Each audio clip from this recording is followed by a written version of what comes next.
स्वागत्य तिष्ठन्तमानन्द कन्दं परब्रह्मलिङ्गं भजे पाण्डुरङ्गं परब्रह्मलिङ्गं भजे पाण्डुरङ्गं गुरुर्ब्रह्मा गुरुर्विष्णु गुरुर्देवो महेश्वरः गुरुर्साक्षात् परब्रह्म तस्मै श्री गुरुवे नमः।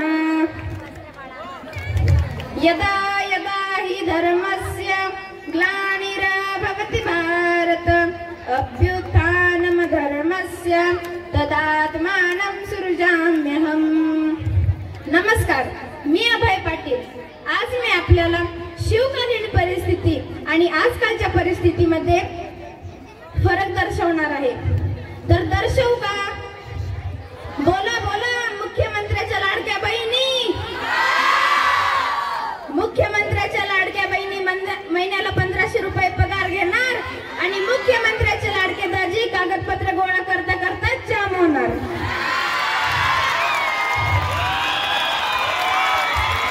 थांबा थांबा, आता तरी बरं आहे। याच्यानंतर महिला कामाच्या निमित्ताने घराच्या बाहेर आणि सगळे पुरुष घराच्या आत। मग म्हणतील सका पाटील दिली का फोडणी, भिका पाटील केलं का पिठलं, पिठलं केलं पण मीठ किती टाकावं अंदाज येईना, कमी कमी पडलं तर ड्युटीवरून आल्यावर बायको मारायला बसली। केले की त्यावेळी राजमाता जिजाऊंनी गीता रामायण यासारखे ग्रंथ वाचले म्हणून राजे शिवबा घडले। आणि आजकालच्या माता भगिनी मोबाईल बघतात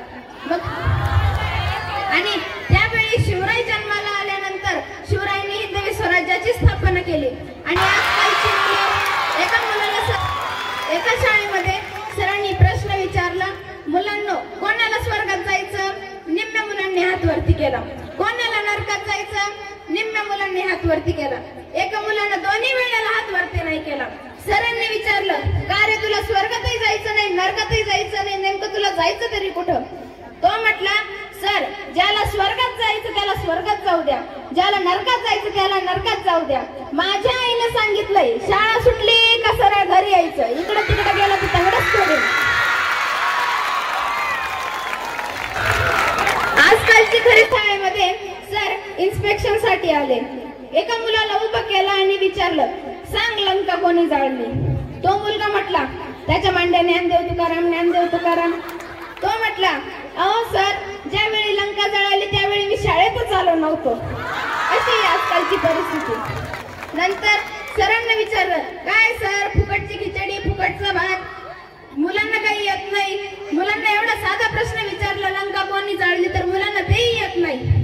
सर म्हटले, अहो सर मी छातीला हात लावून सांगतो माझ्या विद्यार्थ्यांपैकी एकाने सुद्धा लंका जाळलेली नाही।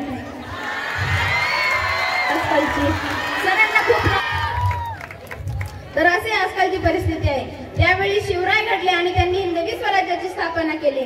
आणि खरं तर आज शिवरायांमुळे आज आमच्यासारखी कीर्तनकार मंडळी कीर्तन करू शकतात। नाहीतर आजकाल कीर्तन जर मुघलांचं जर राज्य राहिलं असतं तर आता आपल्याला कीर्तन करायला सुद्धा परवानगी घ्यावी लागली असती। कशी? जहापना हम थोड़ा सा कीर्तन करना चाहते हैं, आपकी इजाजत हो तो कर ले। तो बाबा होय म्हटला असता तर हा बाबा इथं उभा राहिला असता। अशी परिस्थिती झाली। एवढं बोलून मी माझे 2 शब्द थांबवतो। धन्यवाद।